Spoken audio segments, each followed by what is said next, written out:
আপনাদের একটি কথা বলে রাখি, কবচ বা স্টোন জাতীয় জিনিস শোধন করতে গেলে জ্যোতিষীরা বলছে যে দুধ, গঙ্গা জল, তুলসী পাতায় চুবিয়ে রাখতে। শোধন এইভাবে হয় না। শোধন হয় যে স্টোন পড়বেন সেই স্টোনের ইষ্টদেবী, মানে যদি পান্না পড়েন, পান্নার ইষ্টদেবী হচ্ছে ললিতা মহাত্রিপুরা সুন্দরী। সেই ললিতা মহাত্রিপুরা সুন্দরী সেই স্টোনের ওপর পূজা করে তার আগে পঞ্চামৃত অভিষেক। পঞ্চামৃত অভিষেক বলতে গেলে দুধ, দই, ঘি, মধু, চিনি দিয়ে পঞ্চামৃত অভিষেক করে তারপরে যদি শোধিত কারণ সুধা দেওয়া হয় এবং তাতে এই ক্রিয়া প্রক্রিয়া আরও ভালো হবে। শোধন এইভাবেই করেন।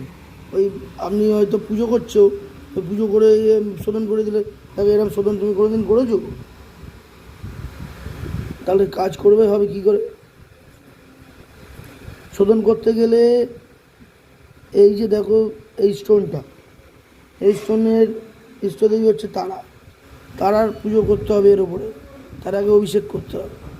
স্টোনের মধ্যে তারা দেবী আবাহন করে সেখানে পুজো করতে হবে। বড়াওদন্ত বাঁধানো আছে, তার সাথে রয়েছে।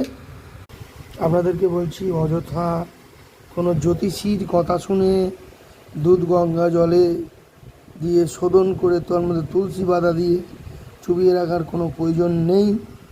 বিশেষভাবে শোধন করতে গেলে এই দেখুন বটুক ভৈরব আছে এবং নিচে বাললিঙ্গ। যদি বাললিঙ্গ দেখতে না পাচ্ছেন তাই বার করে দিচ্ছি। দেখুন বাললিঙ্গ আছে।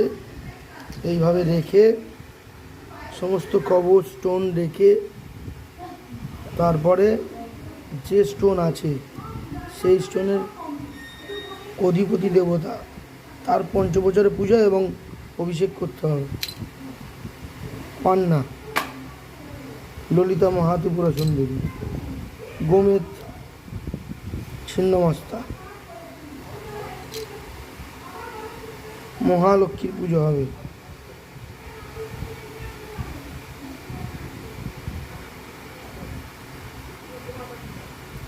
ঠিক এইভাবেই আমি শোধন করে থাকি। আমি গুরুদেবের থেকে শিখেছি, জেনেছি, সেই কারণেই করে থাকি। এইভাবেই করার প্রক্রিয়া। এখন জ্যোতিষীরা হয়ে গেছে বড় বড় তান্ত্রিক। সকালে জ্যোতিষী, রাত্রিরে লাল কাপড়